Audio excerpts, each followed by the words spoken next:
Team Prudhoe is within striking distance of the top of the world. The roads are at their worst and the day's light is fading. Ryder is on a personal mission to possibly be the youngest person to drive the Dalton Highway up and back. Ryder, how you doing? Land Cruiser is a bit squabbly, but this is awesome. A worthy goal at 16, but slide off the road here, and it could be the end of the expedition. If it starts squabbling, you just back off easy, and you'll get it back. Sounds good. Yep, I'm kind of getting under control of it. We'll need a drone shot at some point. Slowly but surely, we push on, making sure to not get ahead of ourselves. It's all about strapping down and giving it all of our concentration. Filming in these conditions is also a challenge.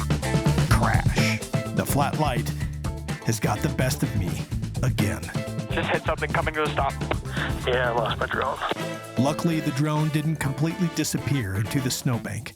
I can see the flashing lights on the white hillside. Why don't you guys come on up here and I'll come down, because I think I can find it. All right, I got eyes on. So I'm gonna send a boy up there to get it. You got that? Yeah, I got it. Okay, let's get off this pass. Let's back up. Since we got guys. All right, we good? We're gonna have to back up. Okay, now turn hard. There you go. Yeah, you gonna take the GoPro? Yeah, I'll take the GoPro. I look like an egg and my face is burning up. Good thing it didn't crash into a sketchy area.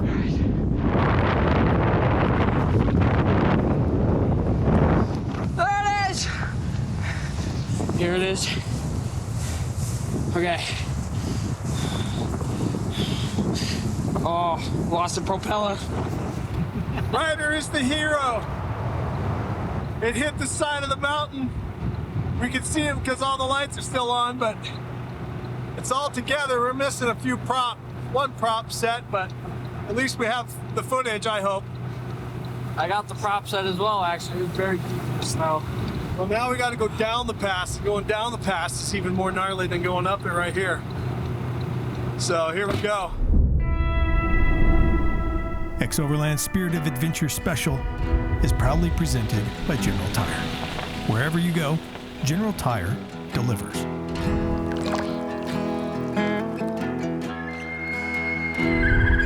And sponsored by Mobile One for the love of driving.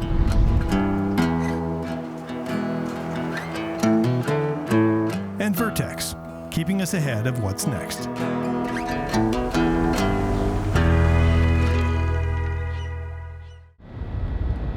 Descending on the north side of Atigun Pass is more worrisome in many ways than the south side right now. The snow is being blown here and wind loading on the leeward side of the mountain.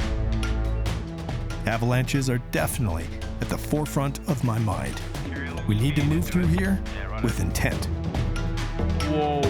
Despite the white-knuckle driving, it is hard not to appreciate the dramatic beauty of these jagged, snow-covered peaks. And thankfully, I got the drone put back together and back in the air. It's not perfect, but it'll do the trick. Onward.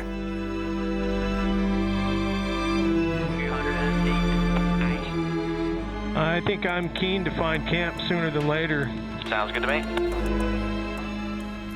Well, I would say that Atigun Pass was the most memorable on this one. That's kudos to Ryder for grabbing the drone. And we made it down in one piece. Now I think we need to find camp, eh? Yeah. And so, pushing into the night for camp, I'm breathing a sigh of relief. Despite being a day behind on the push to Prudhoe Bay, we're on the home stretch and we're all safe.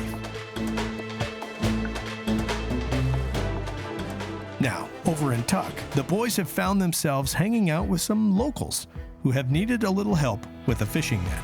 So we just spent a little bit of time here trying to help this local guy, Keith, and his wife, Crystal. They're super nice. They're explaining a lot of stuff that happens around here in Tuk. He had his fishing line in the water here and it froze pretty much overnight. So we're just trying to help break it free, but we were unsuccessful.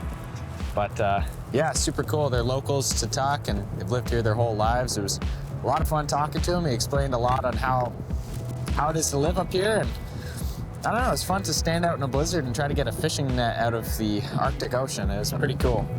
So we're gonna head out. They've got some information on some good food and where to camp. We'll go see if we can find something. Oh, there's dinner. Pizza. Leftover pizza.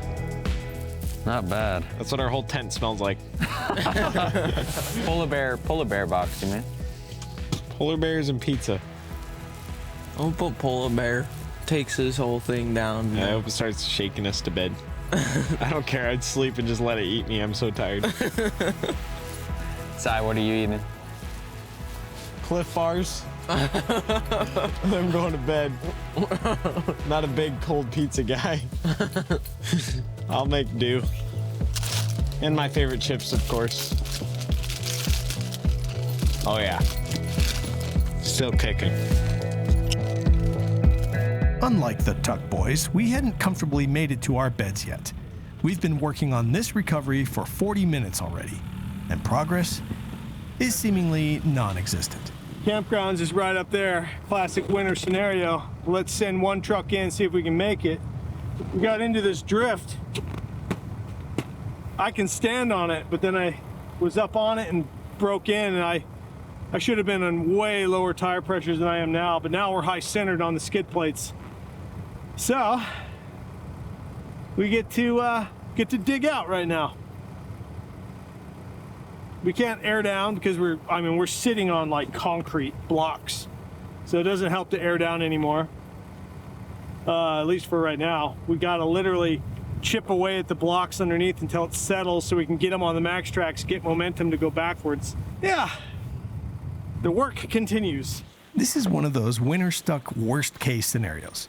For one, we don't have a winch, and if we did, there's no winch to go forward, there's no place to winch backwards to, and the other vehicle is too far away in the safe zone to lend a hand. It's entirely up to us and our hands under max tracks to get this vehicle moving again. How are you liking the winter, Ant? It's pretty good. Ha ha ha, so funny, I'm this close to snapping. Can you tell? No, easy. Like you gotta creep onto these things. The snow needs to break out from under it. Yeah. Not catching yet, more digging, more trying. Okay, come on back.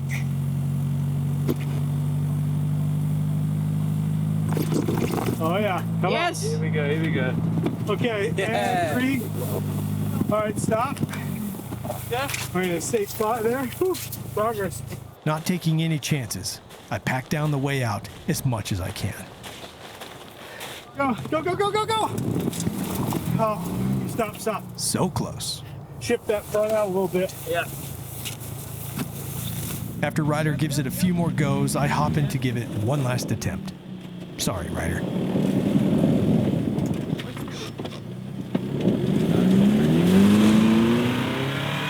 The key is to keep the momentum in your vehicle and not try to hit the rev limiter. It's a bit of a new dance with throttle modulation as you go between hybrid and the turbos. But one thing's for sure, there's a lot of power ready for it.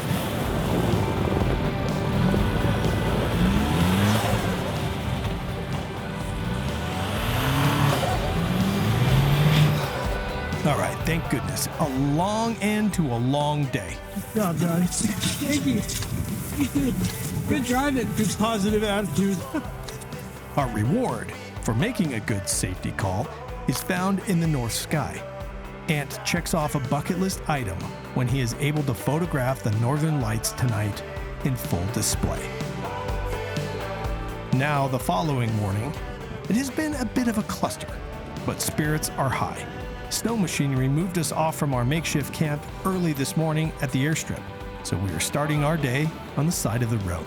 Quickly setting up our auxiliary fuel tank, as this is the point of no return between the two stations of Coldfoot and Prudhoe. If the pump fails to work, we need to know right here, right now, not further up the road. After fueling, we'll air up and be on our way for the 4-hour drive to the top. Home stretch. 2 hours into our drive, we spy another big reason to make a stop. There it is. Got eyes on. Oh, I think I see him. A goal of mine has been achieved. There is the most amazing muskox right here. Look at that thing. That thing is insane. Man, they have the funniest face. In the 3 times I've been to the North Slope, I've never seen a muskox. What a crazy face. Given the name musk ox for the strong odor the males get during mating season, these tough animals sure know how to survive an Arctic winter. They're built for it. This one is digging down for brush to eat, hence the face full of snow. All right, here we go. Goodbye, muskox. Goodbye. Goodbye. Well, 35 miles to Deadhorse. The roads are as terrible as ever, and the going is slow. But to be this close to the top of the world, looking out on the crystal blue landscape, it's a special feeling. Ooh, look at that. These past few days have felt like the hardest of the trip in ways, but right here, it's about to pay off. We are now at the top of the world, or at least as far as you can drive. Welcome to Deadhorse. Welcome, welcome. We're staring at these big trucks. Oh, look at these, Dad. Yeah. Tractors and Those are tracks. sweet. Wow, it feels really good to be here. Big thanks to all of our folks that support us, the fans. Really cool to be at the top again with these guys. I'm stoked. Yeah, it's a really cool place. Something magic about it, isn't there? Yeah. Yeah. Something magic about Alaska. I see the term top of the world map. Yeah, it's the top of the world. Yeah. It seems like I'm the more experienced one. I'm the one who put my back to the wind. Yeah. Yeah. Let's talk that way. Yeah. Isn't that cool? Yeah.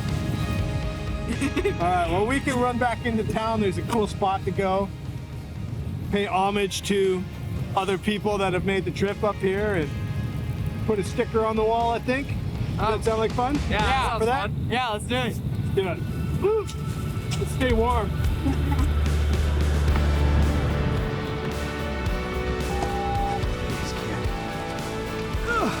How about?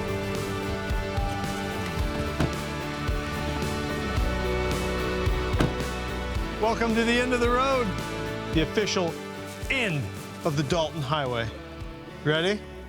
I'm gonna beat you. I'm gonna beat you. Aww. Who did it first? Me. Who's first? Me. Here. You get on all fours. He steps on you. Go.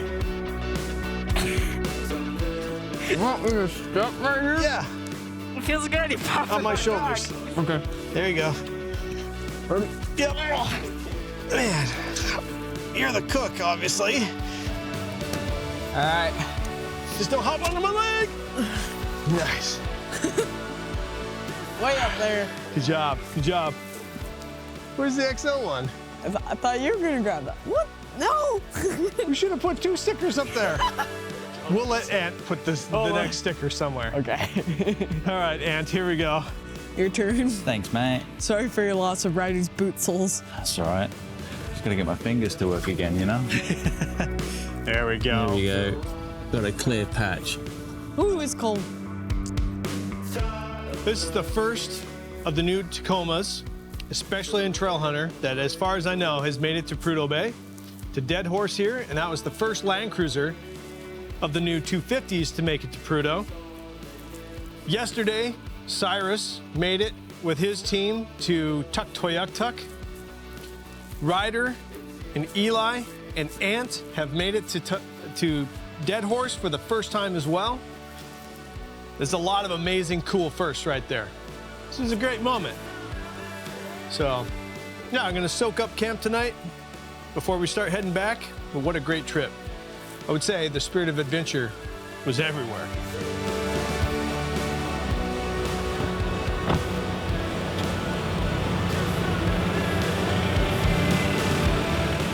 It's pretty cool, Eli. Good job. Thank you. Both of our teams have made it successfully to our destinations. Us in Prudhoe Bay and the boys in Tuktoyaktuk. We've thrived, laughed, and learned a lot along the way. But in all reality, we are only halfway through the miles. What we need to do now is drive home. So we need to turn and burn and begin the long journey back to Anchorage, where the two groups are scheduled to meet up. When I was first looking at the map, it felt like it wasn't that far away from home. And then just drive days after drive days, you're just like, wow, this place is massive. Just to get up here took weeks. So it's just crazy how big this world is, and we got a long ways to go back.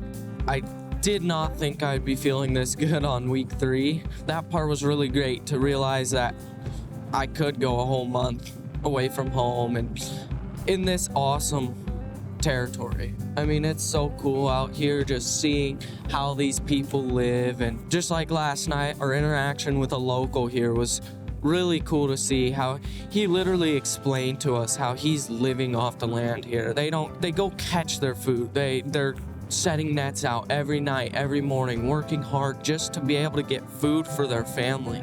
Since being here, everyone, like from going to the store to fueling up, and really the whole region across the Dalton Highway, we've been getting treated so nicely by all the local people and people who work up here. One thing I really love about coming on these expeditions is the camaraderie, pushing ourselves way beyond our comfort zones. I don't think you sit at home and just think, tomorrow I want to go to the end of the world. Sit on the edge of the Arctic Ocean, freezing. But here we are. I feel happy that I was part of this group, the smaller group heading up to Tuk with just Braden and Cyrus, who are two really good friends. They're both the same age. They've grown up together. They've done tons of stuff at home together, and then now coming out doing this epic overland adventure together.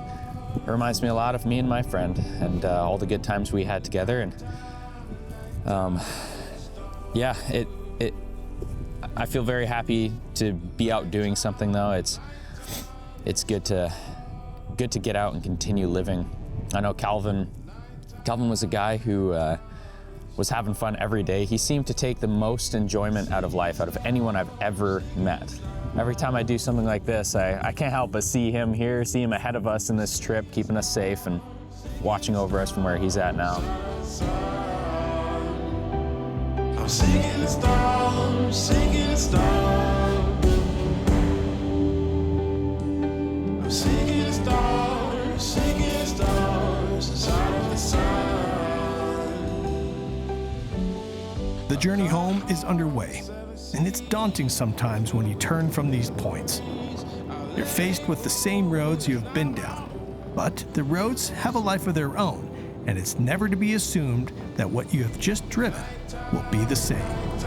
I've often found that even returning home, the magic will not miss you, even when you're passing by sights you've already seen. There's just a new way of looking at it, and sometimes the perspective is even better.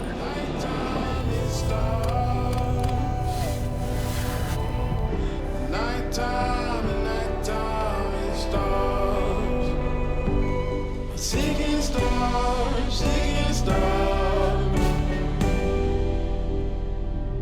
I'm singing stars, singing stars. Had a couple days up here in the north. And when you're up at the top of the world,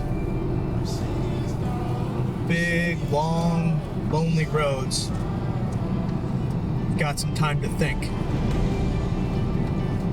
I've already had an idea of what I want to go do next, and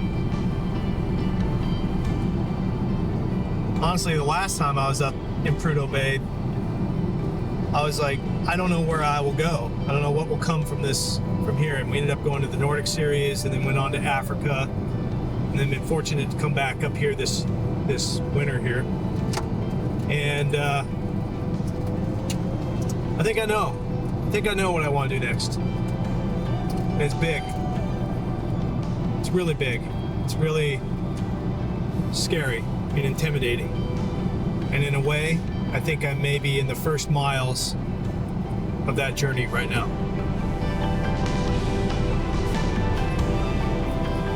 Just have to see.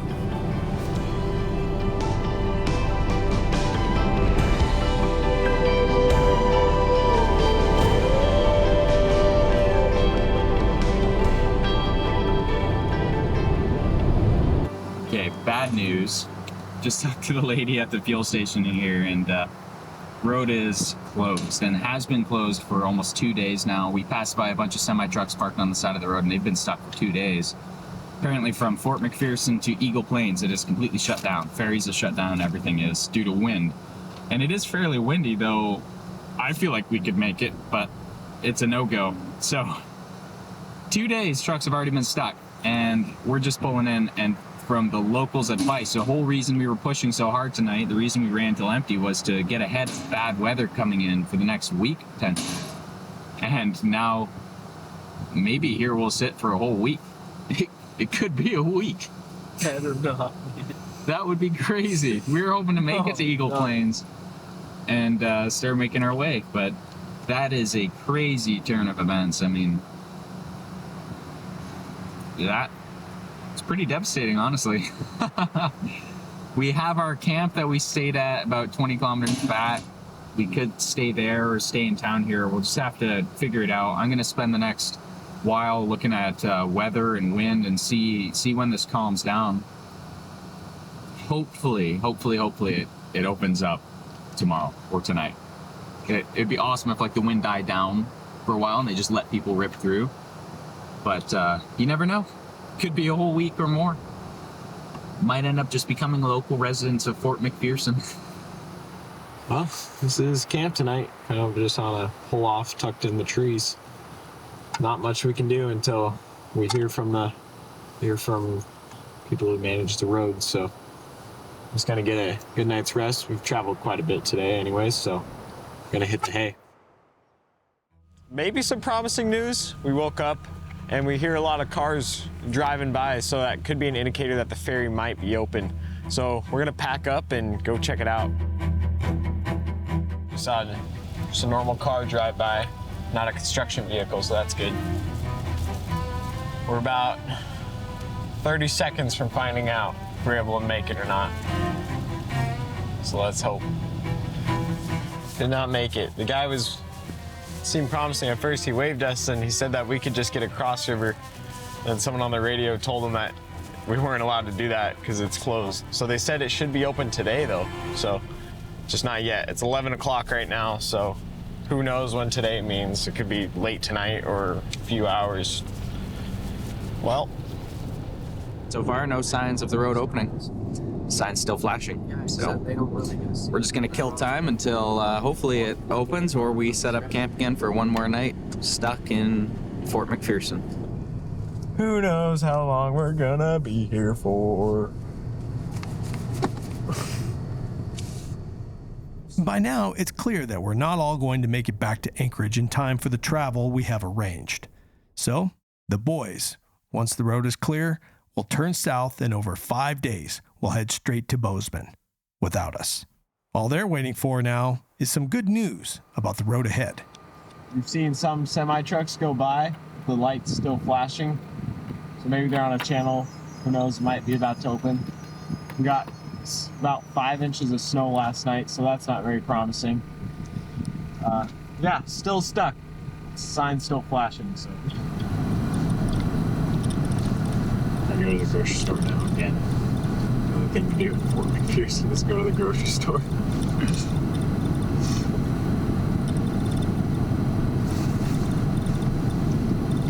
Bed and breakfast, they got list of things.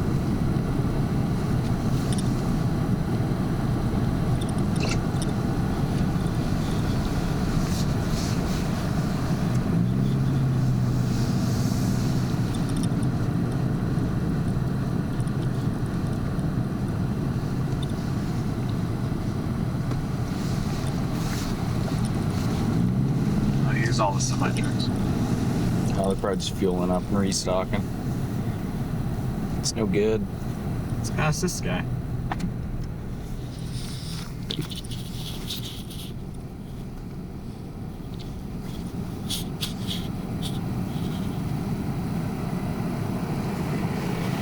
How's it going? How are you? Good. Have you heard any news about the road? Maybe this afternoon. Really? Maybe. Okay. They said that the wind is, sitting down, so hopefully. Okay. That's just maybe. Yeah. Okay. They were saying that in 2 days the ferry supposed to stop transporting people on the other side because of the ice. So if we're gonna be stuck here for 4 days, then we'll go over for another 6 weeks. Road's open, eh? Road's open. Road's open, yeah. No way. Yeah. Road's open. Road's open. Road's open. Road's open. Oh, Go. right on. Let's go. There you go. Sweet. Thank you guys. Let's go. That is insane. Oh! No We're way. bringing semis across right now. Sweet. Wow.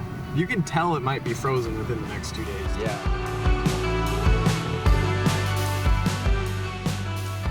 I've got good news for you.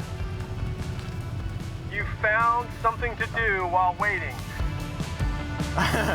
Better, we made it across the ferry, and the road is open. Oh, and the road is open, so not just the ferry, but you made it across. Yep, we're good to go. Well, that's awesome news. Very cool. Well, are you gonna make your way to Bozeman then? Yeah, we're headed to Bozeman. All right. Well, drive safe. Sounds good. Love you, man. You too. Doing good. Keep it up. Love you too.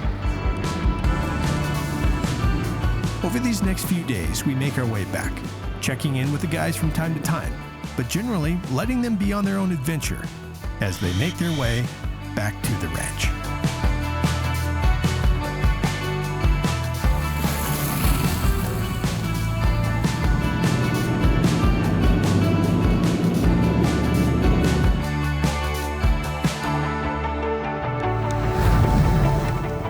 After a handful of drive days, the boys are traveling through Jasper and Banff National Park. Through this challenge and this entire expedition, I've been so proud of Cyrus for taking on the adventure head on. This trip has really challenged my boys in the best of ways, and I can't wait to see where life's road leads them next.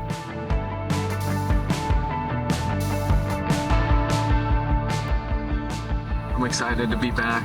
I know, it's gonna feel crazy pulling into the ranch here. Yep. I've been in here in like a month. Look who's here. Oh yeah, the boys at home. Oh yeah. Good job. Brandon, thank you. How are you? Hey, right on. Right on. How was it? Sir, welcome back. How was Sir, Yeah. good to see you. Good. Right on. How are you? Good. You boys, gents, feel accomplished? Yeah, feels good to be back. You know, well, come on in. I'll make you a drink. Chocolate milk for some of you. Back around the fire and swapping stories, I'm letting it all rush over me. I'm full of pride when I think about what each of these guys has just been through. Cyrus and Braden have navigated their way to the top of the world on their own and back. Ryder is convinced he is the youngest guy to drive the Dalton up and back all by himself in the winter. No, I am. And Eli never missed a beat as he took on more and more responsibilities than ever before. I think these boys will be on their own soon, in the near future. Ant stepped up and captured the journey through the lens in his first XO expedition. Peter was struck by a major personal tragedy and returned to finish the journey despite it all. And I watched all these young men be challenged, rise to the occasion, and come out the other side better for it. I know I did. This trip has changed all of us, and that's the beauty of overlanding. So I encourage you to heed the call and listen to the spirit of adventure. It's well worth it, but I will say, wherever it leads you, I take no responsibility for. Someday you'll come